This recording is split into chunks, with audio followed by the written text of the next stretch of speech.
তো hello guys, তোমরা সবাই কেমন আছো? আশা করি খুব ভালো আছো। আর আমিও খুব ভালো আছি। তো চলে এলাম সকাল সকাল একটা নতুন ভিডিও নিয়ে। তো সকাল না, দেখো কটা বাজে, 10টা প্রায় বাজতে চললো।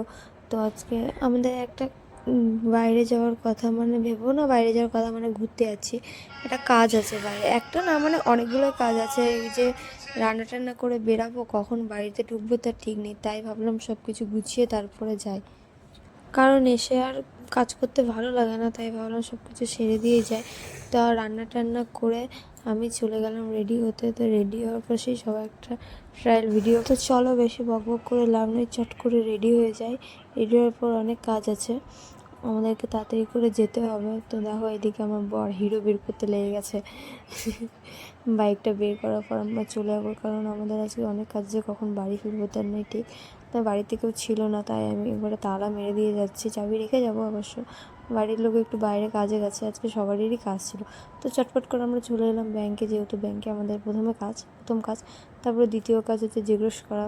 ব্যাংকে থেকে আবার জেরক্সের দোকানে চলে এলাম জেরক্স করতে। তারপর আবার একটা আমাদের অন্য জায়গায় যেতে হবে, কারণ আজকে অনেকটাই কাজ, আমাদের অনেকগুলো কাজ একদিনে পড়ে গেছে। তো আমরা চলে গেলাম আরেক জায়গাতে। তো সেখানে আমার বর ফর্ম ফিল আপ করছে, আর আমি দাঁড়িয়ে দাঁড়িয়ে, আমার এত বোরিং লাগছে। আর এখানে সবথেকে বেশি লেট হয়েছে আমাদের। তো আমার দাঁড়িয়ে থাকতে আমার এত বোরিং লাগছিলো। তো চট করে বরকে ফর্ম ফিল আপ করে চলে গেলাম বাড়ি আসার পরে তোমাদেরকে ভিডিওটা দিতে পারিনি, কারণ এতটাই ক্লান্ত লাগছিলো যে শুয়ে পড়েছিলাম। শুয়ে পর ঘুম থেকে ওঠার পর দিয়ে সন্ধ্যে আসে। তো সন্ধ্যে দিয়ে আমি একদম বসে পড়েছি মেহেন্দি পড়তে। আমি কেন মেহেন্দি পড়ছি তোমরা গেস্ট করো তো। আর কে কে বুঝতে পারছো যে আমি কেন মেহেন্দি পড়ছি, কমেন্ট করে জানাও আমাকে অবশ্যই।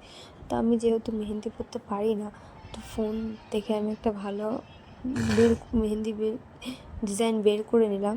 তো সেই দেখেই আমি এখন পরবো। তো যেহেতু আমি মেহেন্দি পরতে পারি না, তো আমার মেহেন্দি অর্ধেক পরতে পরতে এদিকে মা আবার আমাকে ভাত খাবার দিয়ে দিয়েছে, যেহেতু আমাদের আজকে নিরামিষ। তাই ডাল, পোস্ত, আলু ভাজা। আর আমার বরকে বলছি, তুমি কি শুকনো লঙ্কাও নিয়েছো? শুকনো লঙ্কা দেখাবো, কেন যা ঝাল ভালোবাসে খেতে। তো আমার দেখো, আমার এদিকে অর্ধেক মেহেন্দি পড়া কমপ্লিট হয়ে গেছে, আর অর্ধেকটা বাকি আছে। তো আর অর্ধেকটা তোমরা কালকেই দেখতে পাবে। কালকে যেহেতু একটা আলাদা একটা দিন